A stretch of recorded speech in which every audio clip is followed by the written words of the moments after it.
하나님 말씀을 제가 오늘 읽어드릴게요. 마태복음 16장 13절에서 18절까지의 말씀입니다.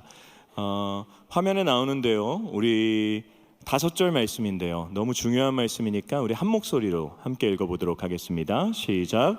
예수께서 빌립보 가이사랴 지방에 이르러 제자들에게 물어 이르시되 사람들이 인자를 누구라 하느냐. 이르되 더러는 세례 요한, 더러는 엘리야, 어떤 이는 예레미야나 선지자 중에 하나라 하나이다. 이르시되 너희는 나를 누구라 하느냐. 시몬 베드로가 대답하여 이르되 주는 그리스도시요 살아계신 하나님의 아들이시니이다. 예수께서 대답하여 이르시되 바요나 시몬아, 내가 복이 있도다. 이를 내게 알게 한 이는 혈육이 아니요 하늘에 계신 내 아버지이시니라. 또 내가 내게 이르노니 너는 베드로라. 내가 이 반석 위에 내 교회를 세우리니 음부의 건세가 이기지 못하리라. 아멘. 네, 어제 그 말씀 끝나고 많은 분들이 What is your mission? 카톡 프로필에 왕이 나를 사랑하신다라는 글들을 많이 적어 놓으셨다고 해요. 어제에 이어서 오늘도 우리에게 귀한 말씀 전해주실 목사님은 임형규 목사님이십니다. 우리 임형규 목사님 나오실 때 보내주신 하나님께 감사드리며 목사님을 박수로 맞이하겠습니다.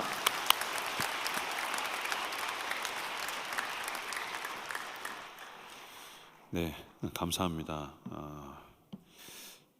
제가 작은 키가 아닌데 이렇게 마이크를 계속 내려야 됩니다. 네, 목사님이 키가 크셔가지고 사랑은 믿어주는 것이다 라는 제목으로 함께 오늘 말씀을 나누도록 하겠습니다. 어저께 제가 이제 터미네이터 3라는 옛날 영화를 얘기를 했는데 한 가지 더 좀 옛날 영화를 예를 먼저 좀 들면서 설교를 하려고 합니다. 잭 니콜슨이라는 배우가 있습니다. 배트맨에서 이렇게 조커 역의 원조로 제일 처음 나왔었고 버킷리스트인가 거기에도 나왔던 그런 지금은 이제 노인이 된 배우로 알고 있는데 이 사람이 나왔던 영화 중에 로맨틱 코미디 중에 굉장히 재미있는 영화인데 이보다 더 좋을 순 없다라는 영화가 있습니다. 만약에 여기 이제 청년들도 계시는데 좀 마음이 이렇게 말랑말랑한 영화를 보고 싶다, 좀 로맨틱 코미디를 보고 싶다, 그럼 굉장히 추천합니다. 이보다 더 좋을 순 없다. 여기 잭 니콜슨이라는 배우가 뭐로 나오냐면 신경강박증 환자로 나옵니다. 이 사람은 왜 신경강박증 환자는 뭐냐면은 이렇게 뭐가 삐뚤어지는 거 못 견디고 이렇게 길 걸어갈 때 보도블록 정확하게 맞추고 그다음에 뭐 누군가가 만졌던 숟가락이나 포크를 만질 때는 장갑을 껴야 되고 비둘기는 더럽다고 해서 가까이 가지 못하고 사람들은 만나지 않고 문을 닫을 때는 3번 닫고 그래서 자기만의 완벽한 루틴이라든지 그 청결에 대한 게 극도로 민감해서 사람들과 잘 관계를 맺지 못하는 그래서 이 사람은 작가 그래도 이제 글 써서 책 내는 그 작가로 나오는 사람인데 이 사람이 어느 날 사랑에 빠지는 이야기입니다. 이 잭 니콜슨이 이제 사랑에 빠져요. 웬 중년의 한 여성을 보고서 이렇게 사랑을 빠지는데 사랑에 빠지는 자기 자신을 잘 못 받아들여요. 내가 왜 사람을 사랑해야 되지? 난 혼자 지내는 게 너무 좋은데 사람을 사랑하면은 더러운 거를 만져야 되고 서로 만나서 내가 원치 않는 데에 가야 되고 내가 지저분한 데 노출돼야 되고 나한테 오물이 묻는 게 싫은데 그럼에도 불구하고 내 안에 있는 사랑 때문에 사랑에 이끌려가지고 그녀에게 더 한층 이제 가까이 가기 시작합니다. 근데 이게 왔다 갔다 하다가 어느 순간에 갈등이 있어가지고 여자가 연애를 하려다가 이제 잘 안 돼요. 그랬더니 결국엔 이 남자 잭 니콜슨이 용기를 냅니다. 그래서 이제 프로포즈를 하기로 맘먹고 데이트 약속을 딱 잡아요. 근사한 레스토랑에 이제 약속을 잡고서 거기서 식사합시다. 멋있게 옷을 차려입은 이 잭 니콜슨이 나오고 그 근사한 레스토랑에 이제 노래가 재즈 노래가 굉장히 로맨틱한 노래가 나옵니다. I love you for sentimental reason 뭐 이런 노래가 쫙 나와요. 그때 거기서 이제 프로포즈를 하는데 사랑 고백을 하는데 뭐라고 얘기하냐면은 처음에는 좀 멋대가리 없이 얘기합니다. 나는 원래 신경강박증 환자예요. 여자가 알아요. 나는 원래 이거 삐뚤어진 거 못 견디고 더러운 거 만지는 거 못해요. 알아요. 그래서 난 당신 때문에 굉장히 힘들었어요. 나는 원래 약을 먹어야 되는데 자존심도 상하기도 하고 그래서 약을 원래 안 먹었었어요. 그런데 내가 그렇게 싫어하던 약을 요새 다시 먹고 있어요. 그리고 나도 못 견디지만 더러운 것도 만지려고 하고 그 전에 안 하던 짓들을 하고 싶어요. 그러면서 이 여자한테 뭐라고 얘기하냐면은 You make me wanna be a better man. 사랑 고백으로 You make me wanna be a better man. 당신은 나를 더 좋은 사람이 되고 싶게 만들어요. 제가 그때 이 사랑 고백이 굉장히 로맨틱하다라고 생각했어요. 난 너를 사랑해. 넌 세상에서 제일 예뻐. 넌 너무 아름다워. 난 너를 갖고 싶어. 넌 내 사람이 됐으면 좋겠어. 이런 사랑 고백도 굉장히 좋지만 난 당신 때문에 더 좋은 사람이 되고 싶어요. 그래서 난 그렇게 하기 싫던 짓들을 하고 있어요. 난 하던 것들을 안 하고 있어요. You make me wanna be a better man. 당신은 나로 하여금 더 좋은 사람이 되고 싶게 만들어요. 어떤 면에서는 이게 사랑이 가진 힘이라고 저는 생각합니다. 사랑에 빠지게 되면, 이 사랑을 느끼게 되면, 사랑을 하게 되면 그 전에는 안 하던 것들을 하게 됩니다. 왜 남자 청년들 보면 평소에 잘 샤워도 안 하고 머리 안 감던 친구들이 갑자기 머리를 자르고 머리를 감기 시작합니다. 사랑에 빠진 것입니다. 막 거칠게 지내던 사람들이 갑자기 부드러워지기 시작합니다. 사랑에 빠진 것입니다. 옷에 아무런 관심이 없던 사람들이 옷을 사기 시작합니다. 사랑에 빠진 것입니다. 사랑은 그 사람을 변화시키는 힘이 있습니다. 마찬가지로 은혜를 받으면 사랑이 변합니다. 왜 그렇습니까? 은혜는 하나님의 사랑이기 때문입니다. 그래서 은혜를 받으면 하나님이 날 사랑하는구나, 이 사랑이 막 나를 채우면 나도 하나님을 사랑하기 시작하니까 그 사람이 안 하던 짓을 하기 시작합니다. 그 사람이 하던 것들을 안 하기 시작합니다. 은혜를 받으면 하나님을 사랑하게 되면서, 은혜를 받으면 그 하나님의 사랑에 감격하게 되면서 그 인생이 변화되기 시작합니다. 2024년을 시작하면서 이 특밤을 통하여서 하나님의 은혜가 충만하여서 그 사랑으로 변화된 저 여러분들 되시기를 주님의 이름으로 축복합니다. 사랑은 변화시키는 놀라운 힘이 있습니다. 그런데 제가 하나님의 사랑이 나를 변화시켰지. 저는 이제 24살에 회심했다는 말씀을 어제 드렸지 않습니까? 하나님의 사랑을 경험하면서 내 사랑이 변화되고 막 그랬지. 그런데 보니까 이게 한 번에 변화된 건 아닌 것 같아요. 3계단 올라갔다 2계단 떨어졌다가 막 좌충우돌 하면서 쭉 질이 멸렬한 싸움을 통하여서 그 사랑 때문에 제가 여기까지 계속해서 변화돼서 온 것 같아요. 생각해 보니까 24살에 예수 믿고 나서 그 다음부터 수련회만 갔다 오면은 저는 어머니와 이런 씨름들이 있었던 것 같아요. 딱 여러분들도 분명히 그런 경험이 있을 것 같아요. 수련회 갔어요. 은혜 받았어요. 탁 갔다 와서 뭐라고 합니까? 엄마, 나 수련회 가서 은혜 받았어. 나 진짜 은혜 받았어. 나 이제 변할 거야. 나 바뀔 거야. 처음에는 엄마가 믿어주더라고요. 근데 이제 그 다음 해가 돼요. 그죠? 은혜 받아요. 엄마, 나 변할 거야. 그때부터 조금 의심스럽게 쳐다보기 시작합니다. 근데 이게 3번, 4번 반복되면은 수련회 갔다 와서 엄마, 나 은혜 받았어. 그러면 네가 뭐 며칠이나 가겠냐. 너 뭐 저번에도 그랬잖아. 뭐 수련회 뭐 은혜 받았다고. 부활하신 주님 뭐 한 일주일 만에 다시 무덤 들어가신 거잖아. 그래서 네가 뭐 며칠이나 가겠냐. 이 꼬라지를 봐라. 그러다가 이제 사나흘 되면은 이럴 줄 알았다. 네가 뭐 변하기는 개뿔이 막 이런 식으로. 그러니까 은혜를 받아서 내가 그 사랑에 변화되기를 원해서 내가 결단해서 내가 의지를 가지고서 나 변할 거야 라고 하는데, 주변에서 나를 향하여서 신뢰의 말, 믿어주는 말, 축복의 말을 하기보다는 어떤 면에서는 비난, 비판, 어떤 면에서는 저주에 가까운 말들을 하게 될 때가 있다는 것입니다. 그런 말들을 보니까 어떤 말을 많이 하는가? 너가 며칠이나 가겠냐? 왜 안 하던 짓을 하나 했다. 그러다가 이제 다시 그 전으로 돌아가면 내가 아주 눈에 훤하다. 그래, 아주 잘하는 짓이다. 네가 하는 게 다 그렇지. 그러다가 이제 쭉 올라가다가 보면은 특히 이제 부모들은 저의 창세전으로 올라가면 네가 네 애비를 닮아서 그래. 네가 애비를 닮아서 그래. 그래서 막 너는 작년에도 그랬어. 너는 3년 전에도 그랬어. 10년 전에도 그랬어. 그래서 너는 네 애비를 닮아서 그래. 저의 창조의 근원으로 이제 올라가게 될 때가 있다는 겁니다. 왜 이런 말을 하는가라고 제가 생각을 해봤더니 그런 말을 하는 사람들도 이유가 있더라고요. 왜냐면 이게 처음이 아니에요. 이 사람이 그런 약속을 쏟아냈는데, 이 사람이 자기의 의지를 가지고서 선포를 했는데 그 전으로 돌아갔단 말이에요.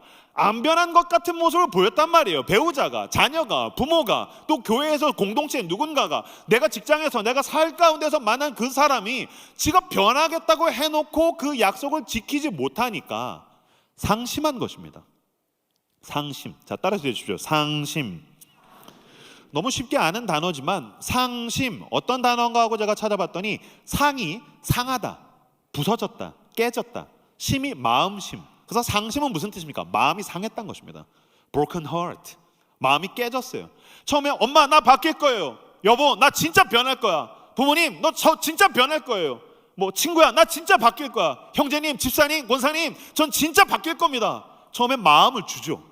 근데 그 사람이 다시 그 전으로 돌아가니까 broken heart, 마음이 깨지는 거예요. 상심하면 뭐 하게 됩니까? 따라서 해주십시오. 실망. 실망이라는 단어는 뭐냐면 실은 잃어버리다. 망은 보일 망입니다. 그래서 전망할 때의 망입니다. 그러니까 실망이 뭐라고요? 보이는 게 없다라는 거예요. 그러니까 뭐 마음이 온전해야지 보이죠. broken heart, 마음이 깨져버리니까 보이는 게 없는 거예요. 나 진짜 바뀔 거야. 마음이 깨져버리니까 보이는 게 없는 거예요. 뭘 마음이 있어야지, 뭐가 보이는 게 있어야지 축복을 해주지. 보이는 게 없으니까 그때부터 그 사람에게 악담을 하기 시작합니다. 그 사람에게 비난을 하기 시작합니다. 네가 뭐 며칠이나 가겠냐? 네가 하는 게 다 그렇지. 아이고 네가 그럴 줄 알았다. 네가 뭐 바뀌냐? 무슨 해가 서쪽에서 뜨겠지. 그런 말들을 하게 되는 것은 우리가 마음이 깨졌고, 그리고 실망해서 보이는 게 없기 때문에 우리는 보이는 게 없으니까 저주에 가까운 악담을 하게 되더라라는 것입니다. 교회에서 또 가족끼리, 또 이웃끼리, 친구들끼리 우리가 그런 말 되게 많이 합니다. 서로 말다툼하다가 내가 없는 말 했어? 내가 틀린 말 했어? 우리가 사실 습관적으로 일상적으로 그런 말 많이 합니다. 내가 없는 말 했어? 내가 틀린 말 했어? 그러나 여러분, 말은 옳은 말이지만 그건 믿음의 말은 아닙니다. 그리스도인의 말은 아니라는 뜻입니다. 아니 목사님, 그게 무슨 말입니까? 무슨 뜻이냐면요, 성경은 우리로 하여금 죄인이라고 이야기합니다. 근데 어떤 정도의 죄인입니까? 나는 모든 게 탄로 나면 죽는 게 마땅한 죄인이라고 이야기합니다.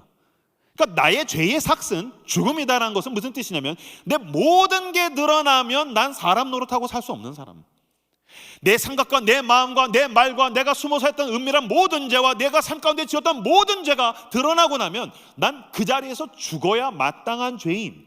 이것이 성경에서 이야기하는 사람에 대한 평가입니다. 그러므로 여러분, 옳은 말만 해도 그 사람 죽일 수 있습니다. 맞는 말 하면 그 사람 죽어 마땅한 사람으로 만들 수 있습니다. 그러니까 내가 없는 말 했어? 내가 틀린 말 했어? 아니요, 옳은 말입니다. 하지만 그 말에는 무엇이 없습니까? 하나님의 은혜가 없는 것입니다. 사랑은 허다한 죄를 덮느니라. 하나님의 사랑은 그 사람을 덮어줍니다. 옳은 말을 하라고 이야기하지 않습니다. 틀린 말이 아니라 옳은 말로 사람을 죽일 수가 있으니 사랑으로 허다한 죄를 덮는 사람들의 공동체를 교회라고 이야기하는 것입니다. 나는 내 모든 게 탄로 나고 나면은 죽어 마땅한 인간입니다. 주님이 나를 사랑하셔서 덮으셨습니다. 그 사랑으로 덮으셨습니다. 그 은혜로 덮으셨습니다. 그러므로 형제요, 나도 당신의 죄를 알고 있지만 내 사랑으로 당신을 덮겠소. 형제여, 내가 당신의 모든 은밀한 죄악을 알고 있지만 주님이 그 사랑으로 나를 덮으셨듯이 나도 그 십자가를 붙들고 그 사랑과 은혜로 당신을 덮어주겠소. 당신은 사랑스러운 사람입니다. 당신은 사랑받기에 마땅한 사람입니다. 이런 사랑의 말, 축복의 말을 해주는 저 여러분들 다 되시기를 주님의 이름으로 축복합니다. 자, 앞뒤적으로 한번 인사하실까요? 당신은 사랑스러운 사람입니다. 당신은 사랑받기에 마땅한 사람입니다.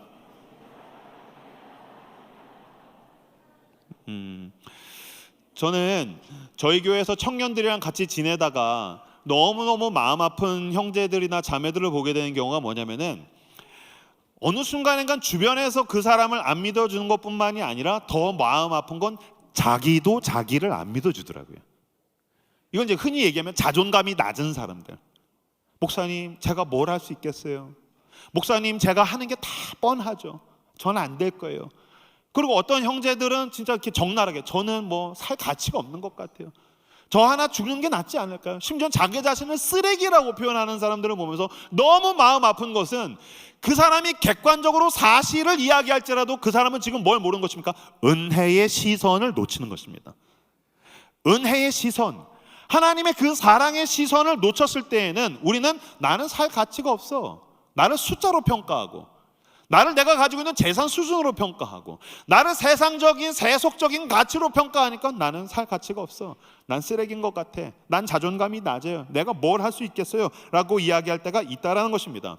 그렇다면 여러분들에게 위로가 될 만한 사건을 소개해 드리겠습니다. 오늘 본문에는 굉장히 실망스러운 인간이 나타나는데, 하나님께서, 예수님께서 그 실망스러운 인간을 어떻게 대하시는가가 나타나기 때문입니다. 오늘 본문에 너무너무 실망스러운 사람, 너무너무 실망시키는 인간이 등장합니다. 그의 이름은 바로 베드로입니다. 베드로의 삶 가운데에 굉장히 명예스러운 순간들이 있었습니다. 어떤 때는 물 위를 걸을 때에 멋있죠.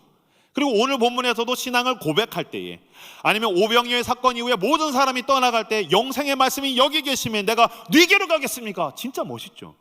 베드로의 삶 가운데서 예수님을 따라다닐 때 멋졌던 순간들이 있었는데 그런 순간만 있었던 것은 아닙니다. 베드로의 삶 가운데에 베드로가 예수님을 따라다닐 때 너무너무 수치스럽고 부끄럽고 어디다가 말하기도 창피한 일들이 있었기 때문입니다. 다 알고 계실 것입니다. 어떤 사건입니까? 예수님께서 고문을 당하실 때에, 신문을 당하실 때에 계집아이 앞에서 3번 부인하는 사건입니다. 난 모른다, 난 모른다, 난 모른다. 그리고 나서 그게 얼마나 창피했으면 예수님이 부활하신 걸 알고도 도망갔습니다. 그러니까 예수님이 부활한 걸 몰라서 도망간 게 아니라 다시 갈릴리에 가가지고 어부 역할을 했었을 때는 내가 염치가 있지, 내가 예수님 3번 부인했는데 내가 어떻게 다시 예수님 쫓아다니냐, 나는 틀렸어, 나는 예수의 제자 노릇이고 사도고 나는 못하겠어. 그러니까 너무너무 창피하고 쪽팔리니까 염치가 없어서 도망간 겁니다. 그러니까 베드로가 너무너무 부끄러운 사건들이 많았는데도 불구하고 오늘 본문에서는 예수님께서 베드로를 뭐라고 이야기하시는지 한번 성경을 통해서 차근차근 보도록 하겠습니다. 자, 13절 14절 말씀, 아까 읽었던 마태복음 16장 13절 14절 같이 한 목소리로 읽겠습니다. 시작. 예수께서 빌립보 가이사랴 지방에 이르러 제자들에게 물어 이르시되 사람들이 인자를 누구라 하느냐. 이르되 더러는 세례 요한, 더러는 엘리야, 어떤 이는 예레미야나 선지자 중에 하나라 하나이다. 예수님께서 제자들에게 물으십니다. 사람들이 날 누구라고 하느냐? 제자들이 이르되 더러는 세례 요한, 더러는 엘리야, 어떤 이는 예레미야나 선지자 중에 하나라 하나이다. 무슨 얘기냐면요, 지금 이렇게 뭔가 뒤통수를 이렇게 극적거리면서 명확한 대답을 못한다라는 느낌이 있죠. 사람들이 날 누구라고 하느냐? 엘리야라 그랬나? 세례 요한이라 그랬나? 그렇게 얘기했잖아. 그러니까 예수님께서 참다 못해서 전곡을 찌르십니다. 15절 말씀을 같이 읽겠습니다. 시작. 너희는 나를 누구라 하느냐? 제자들이 정확하게 대답을 못하니까 예수님께서 너희는 나를 누구라 하느냐? 전곡을 찌르십니다. 제가 설교 준비를 해서 이 본문을 묵상하다 15절을 읽었는데 순간 갑자기 어디선가 너무 많이 들어본 듯한 목소리가 들리면서 무서웠어요. 너희는 나를 누구라 하느냐? 순간 너무 무서웠어요. 어디서 들었지? 라고 생각해 보니까 제 아내가 저한테 오빠, 내가 오빠한테 뭐야? 너무 무서워요.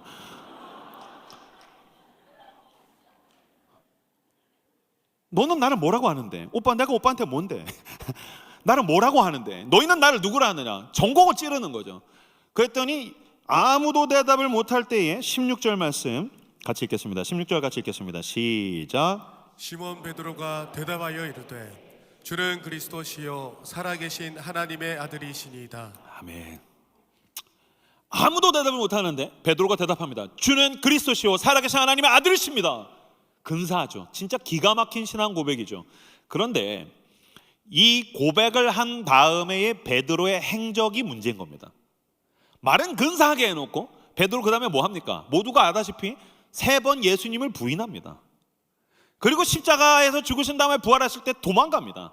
그러니까 지금 베드로가 주는 그리스도시요 살아계신 하나님의 아들이십니다 라고 했을 때 예수님은 뭘 알고 계십니까? 이놈은 지금 나를 3번 부인할 놈, 이놈은 지금 나를 배신해서 다시 어부 생활로 돌아갈 녀석이라는 걸 예수님이 다 알고 계셨겠죠. 그러니까 말은 말인데 이 녀석이 다시 수련의 일주일 만에 다시 그 자리로 돌아가듯이, 자기의 약속을 못 지키듯이, 작심삼일 다이어트 약속을 33일 만에 깨뜨리듯이, 난 큐티할 거야, 이틀 만에 다시 큐티책을 덮어버리듯이 약속을 못 지킨다는 것을 예수님이 훤히 알고 계셨다면 주는 그리스도시요 살아계신 하나님의 아들이십니다 라고 이야기했었을 때 저 같았었으면 뭐라고 했을 것 같냐면은, 에이그 말은 잘한다, 아주 그냥 입은 터져가지고 그냥 너는 배신자야. 너는 배신. 넌 나 배신하게. 나 알아. 넌 배신자. 너 베드로 배신자 딱 맞네. 아주 너는 감정 기복이야. 그냥 맨날 흔들리는 놈이야. 너는 그 길에 가잖아. 그 선전용 그 풍선 같은 인간이야. 맨날 흔들려 이렇게. 너는 메트로놈 같은 인간이야. 넌 갈대 같은 인간이야. 넌 배 갈대라고 해. 저 같았으면 그렇게 얘기했을 것 같아요. 그죠? 그리고 이건 틀린 말이 아니죠. 어떻게 주님 저한테 그럴 수 있어요? 내가 틀린 말 했어? 내가 없는 말 했어? 예수님이 그럴 수 있죠. 근데 예수님께서 이 배신자요, 흔들리는 사람을 놓고서 뭐라고 이야기하십니까? 17절과 18절 말씀을 같이 읽겠습니다. 17절 18절 읽겠습니다. 시작. 예수께서 대답하여 이르시되 바요나 시몬아 내가 복이 있도다. 이를 내게 알게 한 이는 혈육이 아니요 하늘에 계신 내 아버지시니라. 또 내가 내게 이르노니 너는 베드로라. 내가 이 반석 위에 내 교회를 세우리니 음부의 권세가 이기지 못하리라. 아멘. 18절.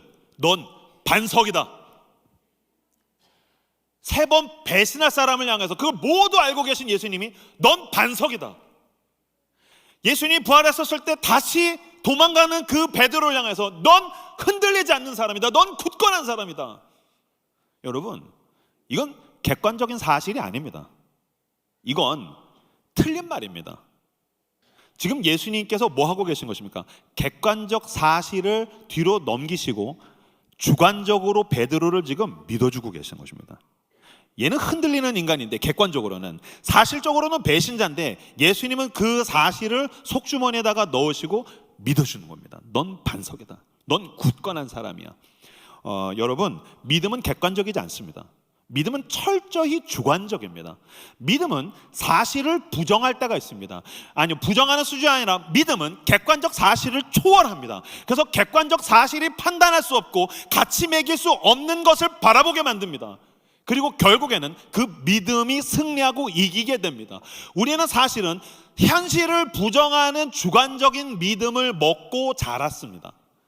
여기 앞에 있는 아까 이렇게 율동하고 워십했던 꼬맹이들로부터 여기 있는 모든 어른분들, 저보다 어르신들 분에 이르기까지 우리는 사실 객관적 사실로 자라난 것이 아니고 주관적인 믿음을 먹고 자랐습니다. 그게 무슨 뜻이냐면 제가 예를 들어 드리겠습니다. 저희 집에 제일 먼저 태어난 아이는 제 동생의 아들 조카입니다.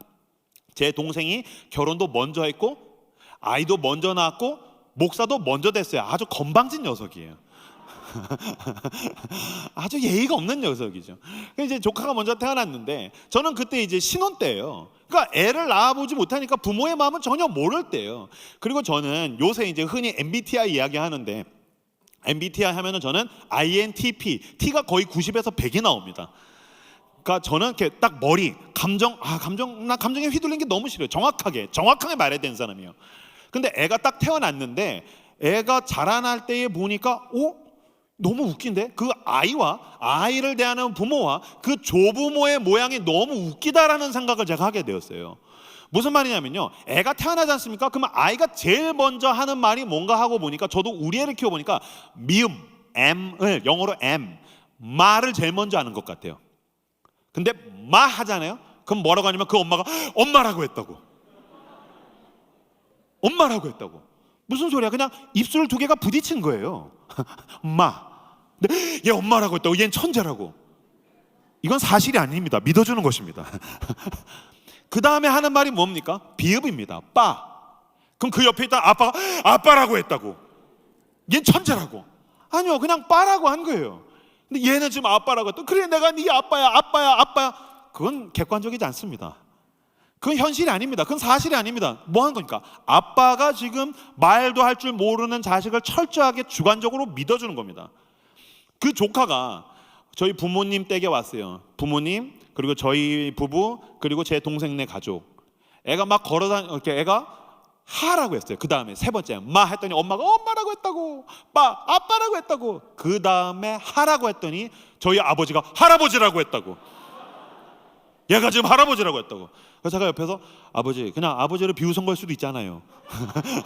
하하하하. 어떻게 하가 할아버지가 됩니까? 이건 너무 말도 안 되는 비약이잖아요. 어떻게 하가 할아버지가 됩니까? 그랬더니 저희 아버지가 이 믿음이 없는 녀석아, 넌 목사가 왜 믿음이 없느냐? 회개해라. 지금 얘는 할아버지를 찾는 거야. 맞아, 내가 네 할아버지야. 그리고 몇 개월이 됐더니 핫지라고 하는 거예요. 핫지, 봐라. 할아버지를 부르잖냐. 아버지, 핫지가 어떻게 할아버지가 됩니까? 그냥 핫지라고 한 거지 않습니까? 서술해요. 나는 뭐뭘 하지. 핫지잖아요. 이 믿음이 없는 녀석아, 회개해라. 얘는 지금 할아버지를 찾고 있다. 근데 놀라운 것은 객관적 사실을 말하던 제가 주관적 믿음을 가진 우리 아버지에게 패배했다는 사실입니다. 하하 하던 애가 하찌 하다가 어느 날 할아버지 하다가 할아버지라고 하는 거예요. 무슨 말입니까? 하라고 하던 그 날부터 할아버지는 얘가 할아버지라고 온전하게 발음을 하는 그 날까지 믿어주는 것입니다.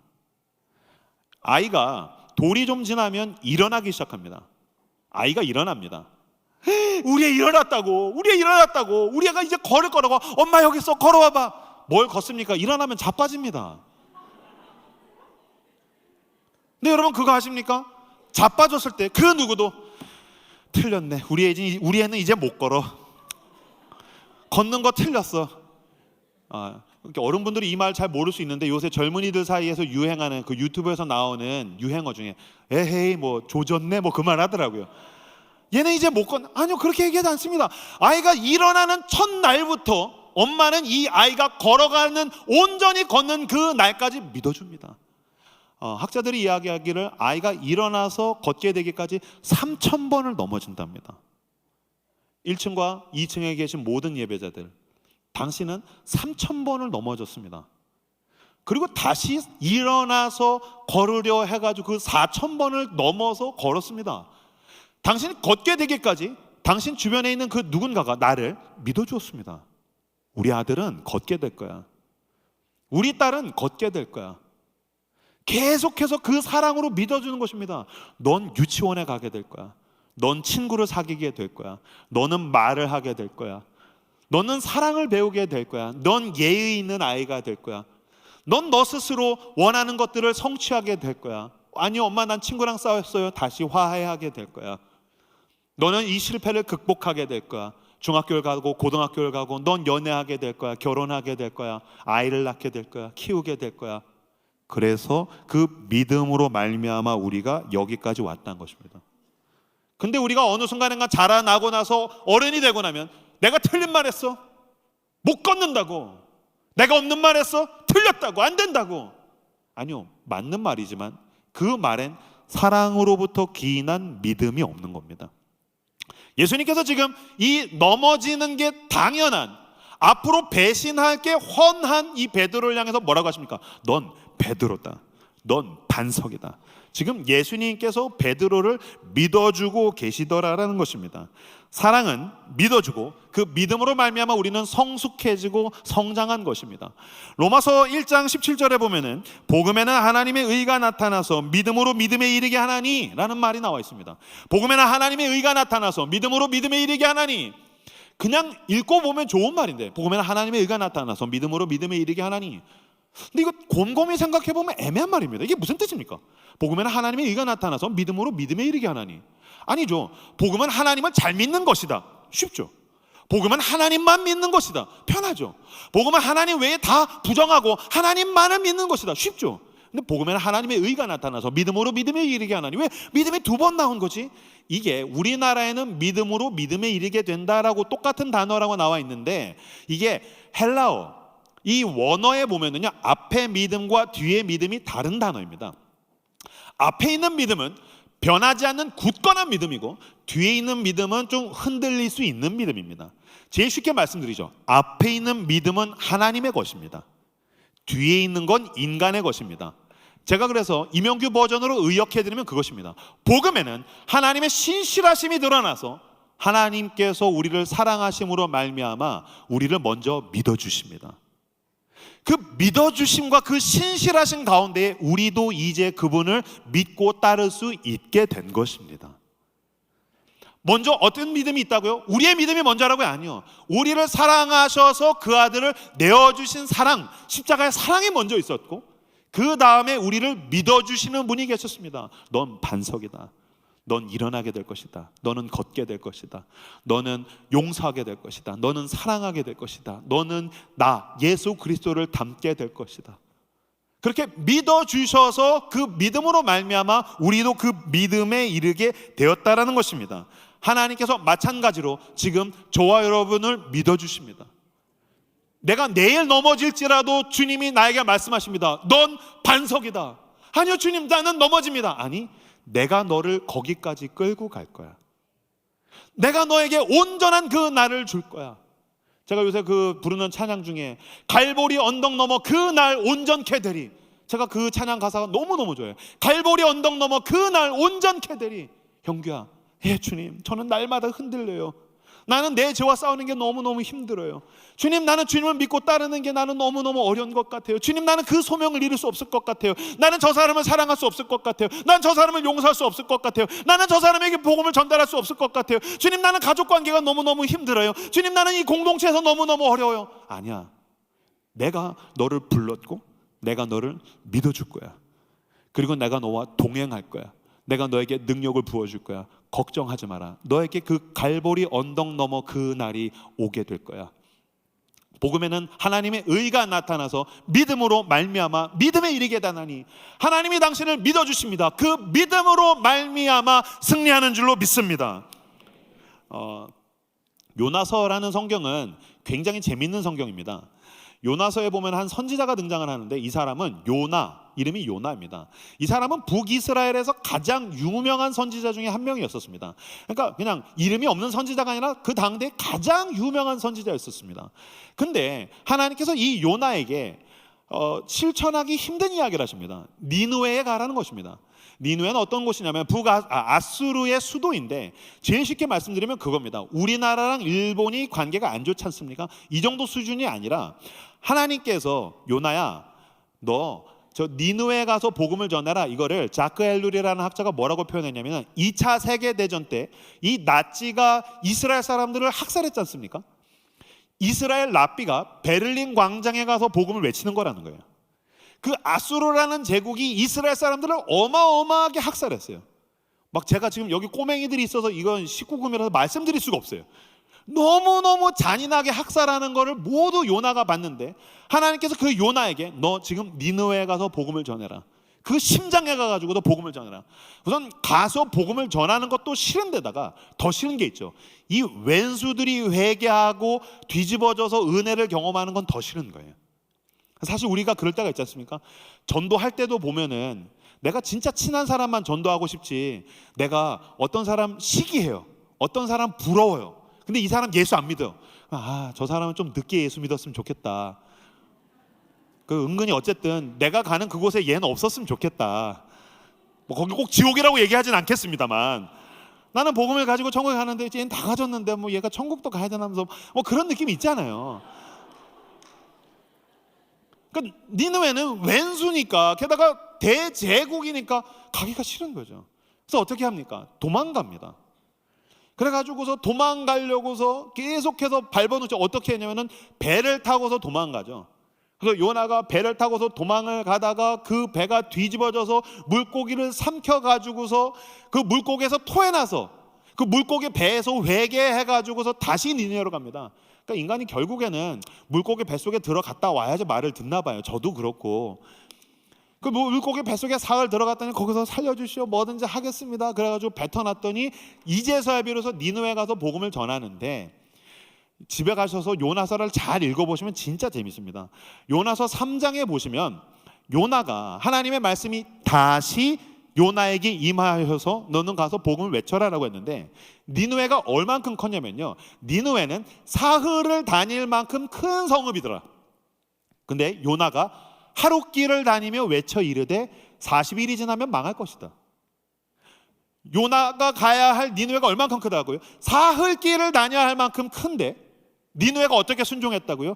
하룻길을 다니면서 외쳤다는 거예요. 제가 그거 보면서 요나가 정신을 못 차렸네.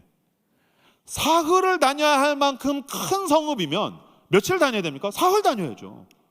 그리고 진짜 복음에 헌신했으면 일주일 다녔어야죠. 만약에 제가 제 아내랑 백화점을 갔어요. 대구는 대구 백화점, 대백이 제일 유명한가요? 제가 잘 몰라서. 하여튼 뭐 백화점이 있어요. 서울은 더 현대 서울이라는 백화점이 제일 유명합니다. 지금 더 현대 서울은 5시간을 다녀야 할 만큼 큰 쇼핑몰이더라. 그 쇼핑몰에 제가 제 아내와 함께 쇼핑을 갔다가 1시간을 간 다음에 여보 나 피곤해. 그러면 저는 그날 천국에 갈 수가 있습니다. 5시간을 가야지 훑어볼 쇼핑몰을 1시간, 2시간 가고 나 이제 더 이상은 못 가. 그러면 여보 제가 좋은 데로 보내드릴게요. 그건 순종이 아니죠. 롯데월드를 갔는데 롯데월드는 한 5시간에서 8시간을 놀아야 되는데 1시간 놀고서 아빠 이제 힘들어서 집에 갈 거야. 그럼 제 아들, 딸들이, 제 딸 둘이서 아빠 하면서 난리를 치겠죠. 그건 순종이 아니죠. 그죠? 아니 사흘을 다녀야 되는데 하루 순종했으면 그건 순종이 아니죠. 그런데 놀라운 것은 하나님이 그 쿼터의 순종, 3분의 1의 순종을 가지고 니느웨 전체를 변화시켰다는 거예요. 니느웨의 놀라운 그 회개 운동을 일으키셨다는 사실이에요. 제가 그 부분이 저한테 얼마나 위안이 되고 위로가 됐는지 몰라요. 저는 때때로 하나님께 죄송해요. 하나님, 제가 알잖아요. 사람들은 속일 수가 있지만 제가 알잖아요. 저는 최선의 순종을 드리지 못할 때가 있어요. 저는 하나님께 완전한 순종, 온전한 순종을 드리지 못할 때가 있어요. 완벽하고 온전한 헌신을 하지 못할 때가 있어요. 순종은 아니에요. 불순종도 아니에요. 순종? 약간 그런 느낌. 순종, 약간 너무 의기소침한 순종. 어디다가 내놓기도 부끄러운 순종. 그런데 내가 할 수 있는 작은 순종을 드리면 아버지께서는 그분이 하실 수 있는 큰 일을 하시는 줄로 믿습니다. 그래서 요나의 별 볼 일 없는 순종으로도 니느웨 전체를 변화시킨다는 것은 무슨 뜻입니까? 난 너에게 굉장한 일을 원하는 게 아니란다. 난 너에게 네 목숨을 내놓는 만한 순종을 원하는 게 아니란다. 난 너가 오온을 할 수 있는 그 한 눈금만큼의 순종, 한 뼘만큼의 순종, 한 칸만큼의 순종, 그걸 한다면, 너가 내 손에 붙들려서 순종한다면 난 그것으로 일할 수 있단다. 저희 집에 턱걸이 바가 있습니다. 턱걸이 바가 있어요. 그럼 제가 이제 턱걸이를 하거든요. 저희 막둥이가 이제 8살인데 이 녀석이 어느 날 아빠 나도 턱걸이 할 거야. 안 돼. 나 할 거야. 안 돼. 나 할 거야. 안 돼. 하고 싶어 하면서 막 들어 누웠어요. 알았어, 하자. 그래서 얘를 어떻게 턱걸이 하게 했겠어요? 제가 얘를 들었습니다. 들어서 얘가 이제 매달렸어요. 자, 로운아 턱걸이 하자. 저희 딸이 이제 로운인데 하나, 어유 잘하네. 둘, 어유 잘하네. 셋, 어유 잘하네. 로운아 이제 그만해야 할 것 같아. 아니야 아빠 난 더 잘할 수 있어. 아니야 아빠는 충분하다고. 너가 턱걸이 하는데 왜 아빠가 힘들지? 그래서 오케이 4개, 5개. 자 됐어 그만하자. 내려놨어요. 그래놓고 제가 뭐라고 했겠어요? 너 때문에 아빠 팔 빠지는 줄 알았어. 힘들어 죽겠어 라고 하지 않았어요. 와, 우리 로운이 턱걸이 잘한다.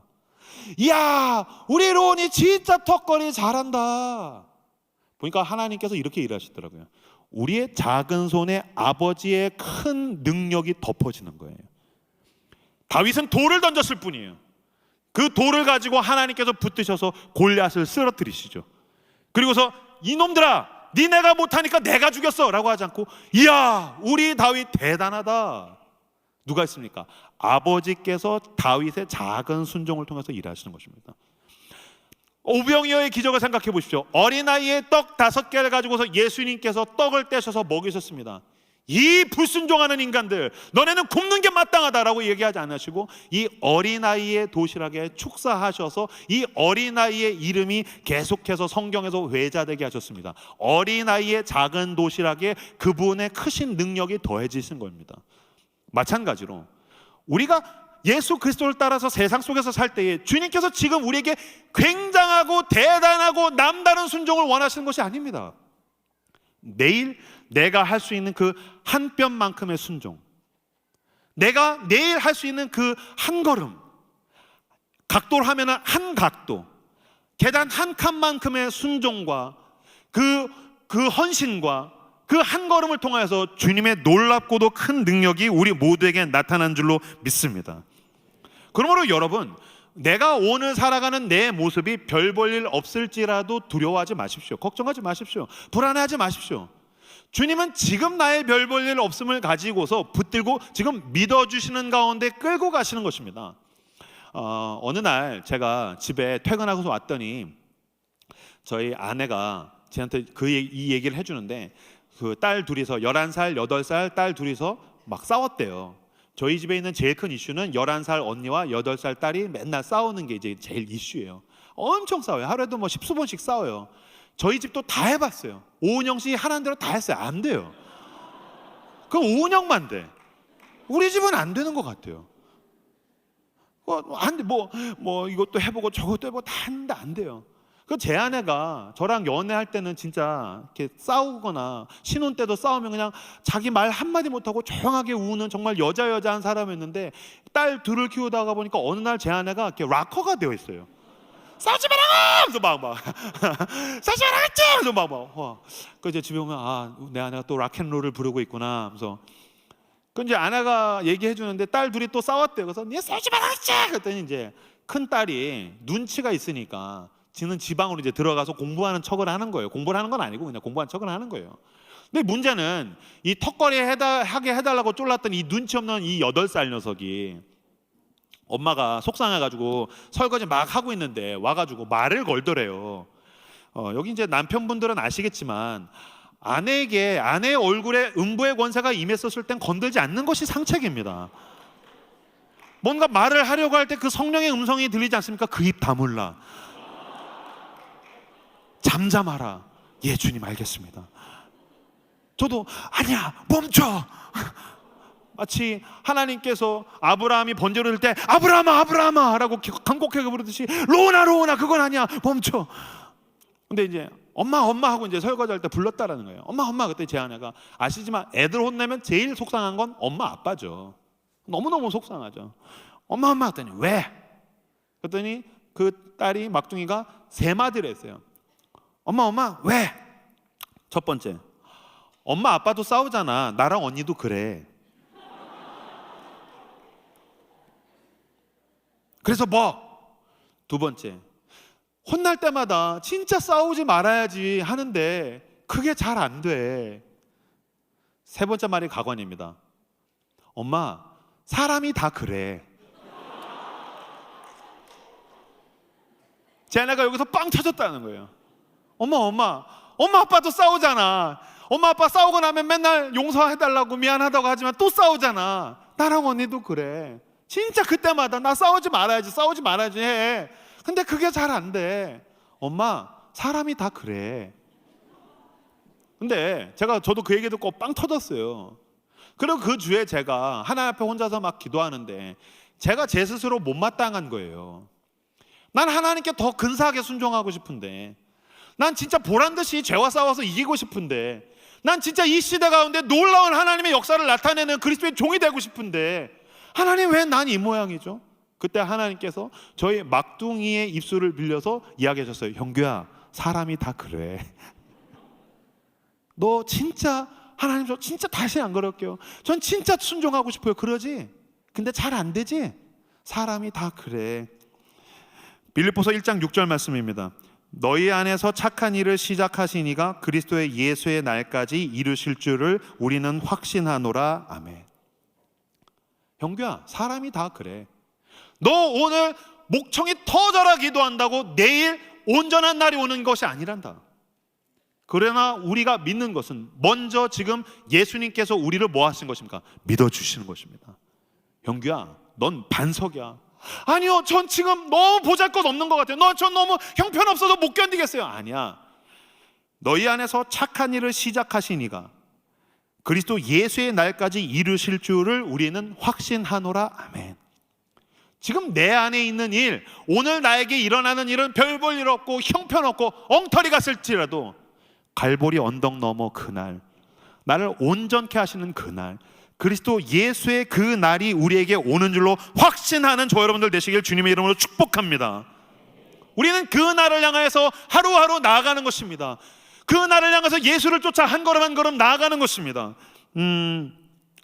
주님께서 우리를 믿어주셨습니다. 그러므로 이제는 우리도 어떻게 하는 것입니까? 믿어주는 것입니다. 먼저 어떻게 해야 됩니까? 나 스스로에 대해서 믿어주셔야 합니다. 막 죄책감, 나는 안 되는 것 같아, 낮은 자존감, 실패감, 저는 안 되는 것 같아요. 아니요, 당신은 당신 스스로를 비난할 자격이 없습니다.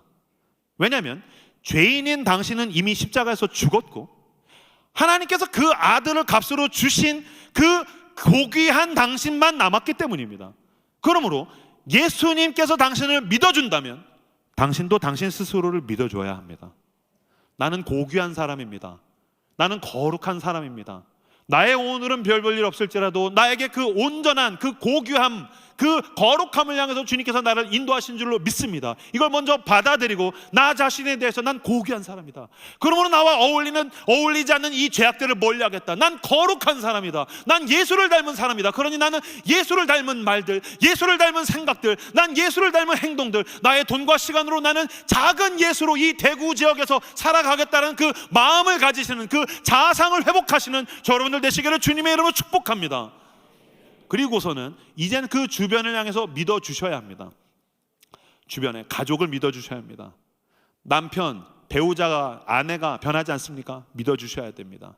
자녀들이 변하지 않습니까? 믿어주셔야 됩니다. 이 교회가 누군가가 못마땅합니까? 그 사람도 나처럼 변할 거야. 믿어주셔야 합니다. 내가 믿음으로 기도할 때에, 그치, 예수님이 날 반석이라고 하셨어. 저 사람에게도 나처럼 갈보리 언덕 넘어 그날 반석이 되는 그 날이 올 거야 라고 믿어주셔야 합니다. 믿어주면 바로 응답이 오나요? 아니요. 가슴이 찢어질 것입니다. 믿어주면, 예수님께서 베드로를 믿어주었더니 베드로가 배신하지 않습니까? 그래서 끝났습니까? 아닙니다. 베드로는 결국에는 위대한 사도가 되었습니다. 예수님께서 믿어주었더니, 가슴이 찢어지면서 아파하면서 믿어주었더니 베드로가 위대한 사도가 되었습니다. 베드로가 위대한 사도가 되기 위해서 먼저 거쳐야 할 과정은 우리의 가슴이 찢어지는 그 날들입니다. 예수님께서 십자가에서 죽으실 때 손과 발에 못을 박히셨고 머리에 가시면류관을 쓰셨고 옆구리에 창이 들어오셨습니다. 그래서 물과 피를 다 쏟고 죽으셨죠.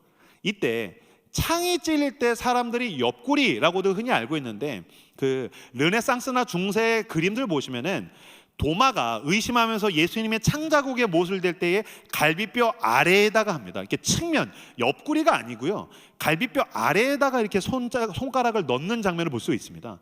그래서 어떤 학자들은 가슴이라고 이야기합니다. 그래서 예수님이 십자가에서 죽으실 때 그 로마 군병의 창이 가슴을 찢고 들어와서 갈비뼈를 부수고, 그래서 어떤 학자들은 뭐라고까지 이야기하냐면 그 날카로운 창날이 심장을 찢었다는 거예요. 그래서 그 창의 날이 예수님의 심장을 찢어서 물과 피를 다 쏟고 죽었다는 거예요. 이때 예수님이 심장이 찢어졌는데 라틴어로 믿음이라는 단어가 크레데레라는 단어거든요. 크레데레란 무슨 뜻이냐면 심장을 내어주다라는 뜻입니다. 그러니까 예수님께서 임형규를 어떻게 믿어주셨다고요? 심장을 찢으셔서. 크레데레. 예수님이 베드로를 어떻게 믿어주셨다고요? 너는 반석이다라고 할 때 그냥 말로 한 겁니까? 좋아서 한 겁니까? 아니요. 찢어지는 가슴으로. 너가 나를 배신할지라도 난 너와 끝까지 갈 거야. 너가 땅 끝까지 도망가면 내가 땅 끝까지 쫓아갈 거야. 찢어지는 그 가슴으로 크레데레 믿어준 것입니다. 심장을 내어주며 믿어주었더니 결국에는 베드로가 돌아오더라라는 것입니다. 마찬가지입니다. 임형규라는 한 죄인이 예수 그리스도의 십자가 앞에 나아가 회심하고 그리스도인이 되고 그리스도의 제자의 길을 따라가다가 목사가 되기까지, 저는 그렇습니다. 항상 떳떳한 날들만 있었던 것은 아닙니다. 나는 끝없이 도망갔고, 끝없이 부인했고, 끝없이 죄를 졌고, 끝없이 넘어지고, 끝없이 무너졌으나 그때마다 주님은 심장을 찢으시는 그 마음으로 임형규를 믿어주셨습니다. 형규야, 난 널 믿는다. 내가 너를 믿어줄게. 걱정하지 마라. 내가 너를 일으켜줄게. 내가 너에게 능력을 줄게. 내가 너와 함께 해줄게. 그래서 결국에는 주님의 믿음이 나의 죄악을 이긴 것입니다. 주님의 사랑이 나의 실패와 넘어짐을 이긴 것입니다. 저의 방황을 주님의 신실하심이 이긴 것입니다. 그래서 제가 지금 이 자리에 있습니다. 여러분은 아닙니까? 주님이 가슴을 찢으며 믿어주셔서 우리가 여기까지 왔듯이, 이제 우리가 예수님을 따라서 세상 속에 나가서 복음을 전하거나 누군가를 사랑하거나 누군가를 믿어줄 때에는 준비하셔야 됩니다. 크레데레, 내 심장을 당신에게 내어주겠습니다. 어차피 이 심장은 내 것이 아닙니다. 예수 그리스도의 것입니다. 내 손은 내 것이 아닙니다. 나의 손으로 지었던 모든 죄를 위하여서 못 박히신 예수 그리스도의 손입니다. 내 마음은 나의 마음에 있는 모든 죄악을 위해서 대신 그 창으로 들어오셔서 심장을 내어주신 그 예수 그리스도의 심장으로 두근거리고 있습니다. 그러므로 나의 모든 것을 당신에게 내어주겠습니다. 그렇게 내가 그 사람에게 내어줄 때에 그 사람이 방황하다가 돌아올 것입니다. 죄짓고 죄짓다가 십자가 앞으로 나오게 될 것입니다. 그 사람이 무너지고 실패하고 쓰러진 다음에 그리스도의 능력으로 온전하게 되는 날이 저와 여러분을 통해서 나타나게 되는 줄로 믿습니다. 제가 24살에 회심을 했다는 이야기 어제 말씀드렸는데, 이 이야기하고서 같이 찬양 부르고 기도하면 될 것 같아요. 저는 어마어마하게 방황했습니다. 저는 20대 초반에는 지금이야 주님을 모시고 있지만 늘 주님을 마시는 사람, 1년 내내. 그리고 소시적에 여기도 이제 술 좀 자셔본 분들은 아실 겁니다. 이렇게 새벽까지 술 먹고 집에 가는 사람은 이렇게 온전하지 못한 사람입니다. 밤새 술 먹고 아침에 이렇게 해장국 먹고 아침에 해 뜨는 거 보고 가는 사람이야말로 진정한 주당입니다. 제가 그런 사람, 이렇게 끝을 봐야 하는 사람, 술 먹으면 아무도 집에 못 가게 만드는 사람, 막 엄청나게 술 먹고 서울에서 대학 다니는데 수업도 안 들어가고, 저는 막 그렇게 극도로 방황했었어요. 어느 23살 때 제가 예수는 안 믿고 맨날 술 먹고 방황하고 그러다가 그날도 밤새 술 먹고 아침에 제 서울에 있는 자취방에서 널브러져서 대학교 수업도 안 가고 그냥 그러고 있는데, 아침에 저희 어머니 아버지가 제 방으로 오셨어요. 서울에 있는 저희 방으로 오셨어요. 경기도 북부에 사시던 부모님이. 그리고 여러분들은 그냥 오셨나 보다라고 하실 때가 있는데, 저는 무신론자였지만 슬프게도 저희 아버지는 목사님이셨어요. 그러니까 목사들이 그 모양이니까 저희 아버지 어머니가 얼마나 힘드셨겠어요. 그 저희 아버지 어머니가 새벽기도 끝나고서 큰아들 자취방에 왔는데 방에 담배 냄새는 자욱하지, 밤새 술 먹고 아들이 떡집 머리로서 그냥 집을 돼지우리같이 해놓고서 자고 있으니 아버지 어머니가 얼마나 속이 상하시겠어요. 게다가 그 일이 한두 번이 아니었어요. 그건 저에게 일상이었었어요. 그래서 그날 이렇게 오셔가지고서 아버지가 이렇게 문을 탁 열다, 담배 냄새, 냄새, 저 들으라고 하는 얘기죠. 저는 이제 반수면 상태로 자고 있고, 아버지는 제 책상에 앉으셔가지고서 책을 넣었다 뺐다 하면서 헛기침 하시고, 저희 아버지가 양반이셔가지고 이렇게 책상에 앉았다 일어났다 하면서 이렇게 빼고 있는 거예요. 근데 저희 어머니가 믿음의 사람이셨어요. 저희 어머니 정말 믿음의 사람이셨어요. 늘 기도하셨고, 아침에 딱 들어와서 아버지는 책상에 앉아서 헛기침하고 있으면 저희 어머니는 밤새 술 먹고 널브러져 있는 제 머리맡에 앉으셔서 떡져 있는 제 머리를 이렇게 빗기셨어요. 저희 어머니 그날만 그런 게 아니라 늘 우리 엄마 늘 그랬어요. 이렇게 머리를 빗기면서, 우리 형규는 나중에 좋은 목사님이 될 거야. 엄마는 기도하고 있거든. 하나님은 엄마의 기도를 들으시거든. 우리 형규는 나중에 좋은 목사님이 될 거야. 제가 귀를 듣다가 이 아줌마가 미쳤구나. 아니, 기독교에서 이야기하는 믿음이란 객관적 현실을 부정하는 것인가? 왜 눈에 보이는 현실을 인정하지 않지? 목사가 무슨 말이야? 난 무신론자라고. 무슨 말로 이야기하는 거지?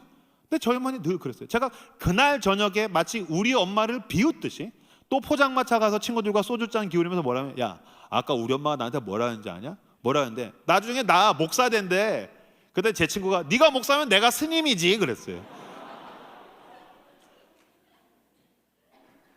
제가 목사 안수를 받고 제가 사역을 하다가 죄송한 말입니다만 어느 날 내가 어쩌다가 목사가 됐지라는 생각이 들었어요.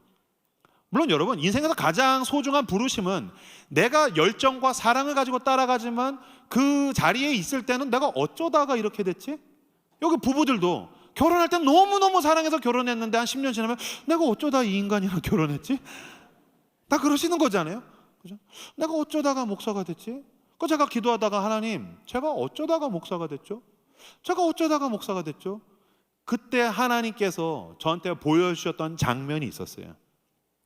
그건 제가 엄청나게 큰 교회, 지금 범어교회도 그렇지만 그런 집회에서 설교하고 있는 영광스러운 모습이 아니었어요. 하나님, 제가 어쩌다가 목사가 됐죠? 목사를 안수를 받는 그 날이 아니었어요. 하나님, 제가 어쩌다가 목사가 됐죠? 제가 그 집회에서 청년으로 참석해서 은혜를 너무너무 받고 무릎을 꿇고 눈물을 펑펑 흘리면서, 주님 나를 받아주시오, 내가 주의 종이 되겠습니다 라고 헌신을 약속하던 그 날이 아니었어요. 주님, 제가 어쩌다가 목사가 됐죠? 잠깐 밤새 술 먹고 머리 떡 져가지고서 자빠져서 자고 있는데 우리 엄마가 머리 빗기면서 우리 형규는 나중에 좋은 목사가 될 거야.